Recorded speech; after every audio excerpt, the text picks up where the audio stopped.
ग़ज़वा हिंद या कोई जंग इंसाइट हो या ना हो, इम्कान हो या ना हो कि आइंदा कुछ अरसे में जंग हो जाएगी, तब भी मुसलमान पर यह फर्ज है कि वो अपने आप को ऐसी किसी भी सिचुएशन के लिए तैयार रखे। कुरान ने ये हुक्म दिया है मुसलमान को कि वो अपने जंगी साजो सामान, अल्फाज थोड़े से डिफरेंट हैं कुरान के, लेकिन मुराद यही है कि जंगी तैयारियां अपनी इस तौर रखो कि दुश्मन किसी लम्हे भी अगर हमला कर दे तो we are not caught in surprise.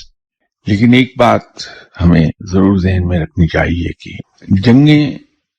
हथियारों की स्ट्रेंथ पर नहीं लड़ी जाती हैं, बल्कि ये मॉरल